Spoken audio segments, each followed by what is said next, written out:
Chapter 50th. Mother's name was Vanya. The relationship quickly ran its course. Vanya turned out not to be the promise he'd seemed in Mexico, or more precisely, the promise was mine. I made it up and hung it on a living person who had promised nothing of the kind. He didn't pay me attention, was cold, shut down, stayed silent, called very rarely, acted as if we weren't together but just acquaintances who sometimes crossed paths. I reached out. He pulled away. I tried. He didn't notice.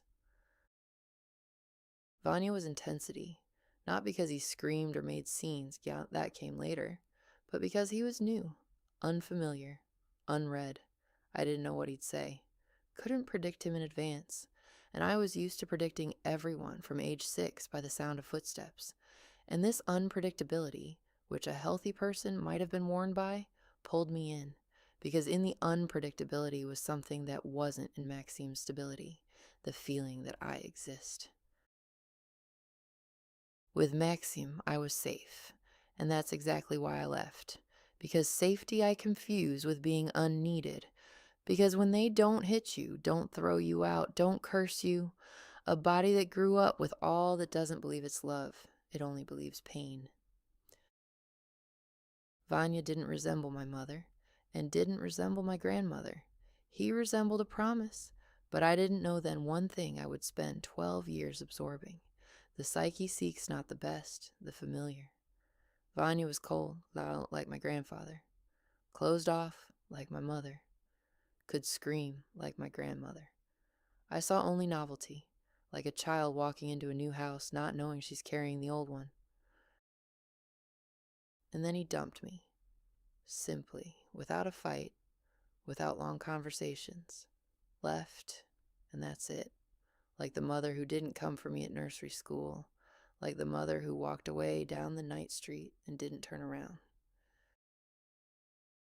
The first real convulsion of grief happened in the car when he told me. Not tears, not a scream, a convulsion, physical, as if someone grabbed me from inside by the ribs and started twisting. My body doubled over. My hands shook. I sobbed with contorted hands, couldn't say anything, and Vanya just sat there next to me in silence. He'd already said everything. The grief I didn't live through at 21 when my mother died. The grief I didn't live through at 2 when my mother pushed me off her knees in the courtroom. All of it found a crack and poured out at once. Through Vanya, through his leaving, through one more person who looked and decided, I'm better off without you. And as I sat in that car, the body drew a conclusion. Not the head. The head wasn't working at all. The body, it said, this pain is familiar. Exactly like the pain from my mother. Since I suffered this much from my mother and still love her, it means I love Vanya too. Because it hurts this much. It was a trap. Pain was the only proof of love I knew. My grandmother loved and hit. My mother loved and disappeared. My grandfather loved and was silent.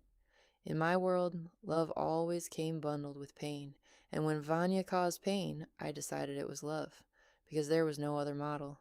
I didn't see this then. I would in 12 years. I started chasing him, not beautifully and not proudly. Wrote, called, invented excuses to cross paths, did things I would never have done for myself, because for myself I had no skill at trying, only for others, only for those who leave. 7-year-old me stood at the bus stop alone, after my mother walked away and didn't turn around, and made a decision that turned out to be wrong.